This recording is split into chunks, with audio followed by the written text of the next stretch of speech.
Today, the FTC and the state of Illinois are announcing a law enforcement action against Grubhub, the online platform that facilitates food delivery from restaurants to people at home.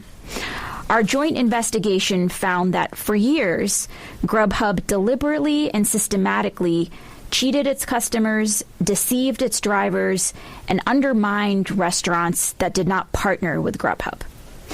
Grubhub relied on these underhanded tactics to accelerate its growth and pocketed hundreds of millions of dollars through these unlawful practices.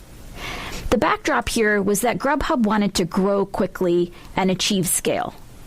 And succeeding as a platform in particular that connects different sets of market participants requires gaining a critical mass of customers on one side so that you can draw more customers on the other. But rather than growing organically through honest tactics, Grubhub decided to take shortcuts and lure customers by deceiving them. It used a multi-pronged strategy to do this. Our complaint alleges that Grubhub baited diners into using its platform by marketing that delivery would cost as little as $2.49, or even that delivery would be free.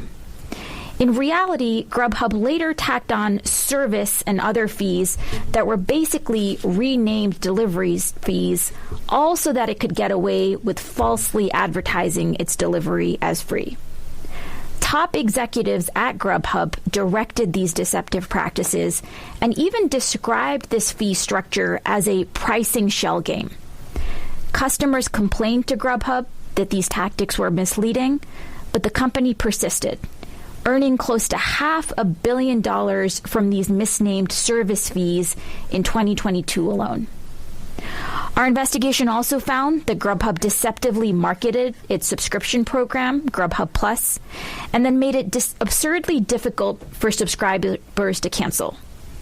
While users could sign up through one or two clicks, Grubhub designed its cancellation process to thwart people from being able to easily get out. Customers were not the only ones subjected to Grubhub's illegal tactics.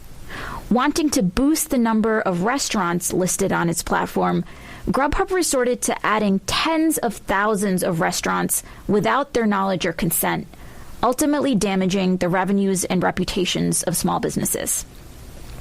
Because the restaurants had not agreed to partner with Grubhub, its listings were often cobbled together from inaccurate sources and routinely had out-of-date menus and inaccurate hours. Because restaurants had not chosen to list with Grubhub, the company went out of its way to disguise its involvement. Grubhub's decision to falsely list unaffiliated restaurants routinely led to canceled orders, delays, and missing items. Unaware of Grubhub's deception, unhappy customers blamed the restaurants, leading to reputational harm and lost revenues. Thousands of restaurants sent cease and desist letters to Grubhub and repeatedly requested to be removed from its platform. Grubhub would routinely ignore these requests and sometimes even use restaurants' pleas to pressure them into signing up for paid partnerships. Restaurants had to resort to extreme measures just to get Grubhub to stop listing them, reaching out to the press, threatening legal actions, or reconfiguring their systems to actively block Grubhub cards. One restaurant owner here in Chicago said that it was, quote, absolutely ludicrous that Grubhub could list a restaurant on their website without the restaurant's consent, let alone take orders based off of old, incorrect menus.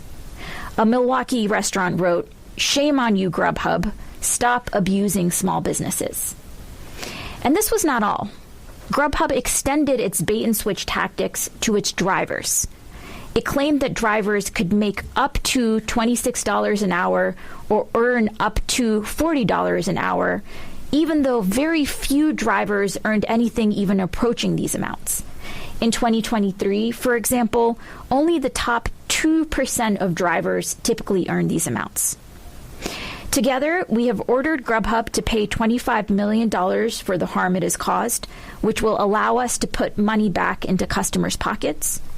Our order will also require Grubhub to advertise the full cost of delivery, honestly advertise pay for drivers, and list restaurants on its platform only with their consent. I'm so thankful for our collective team's rigorous work on this matter, especially the FTC team here in our Chicago office who spearheaded the investigation and its resolution. I especially want to acknowledge Claire Stewart, Lisa Bull, and Catherine Roller, the lead attorneys on this matter. This case is the latest installment in the FTC's efforts to ensure that all of our markets are fair, honest, and competitive, including in the gig economy, where workers can face greater precarity. Sometimes when firms operate through different technologies or reconfigured business models, we hear claims that the laws should not apply to them. And it's incredibly important that law enforcers stay clear-eyed and not get dazzled by these claims of novelty. In recent years, the FTC has brought enforcement actions against a slew of gig firms, making clear that there is no gig firm exemption from the laws on the books. All businesses must abide by the antitrust and consumer protection laws, no matter the technology or the business model. Our recent actions against HomeAdvisor, Lyft, Arise Virtual Solutions, and Care.com all uncovered a host of unfair or deceptive practices by these firms. All told, our actions have recovered more than $100 million from these firms, and we've put in place stronger rules and notices that will ensure businesses can also be on the hook for penalties when they break the law. Firms that try to accelerate their growth and scale through violating the law should know that they will be held to account.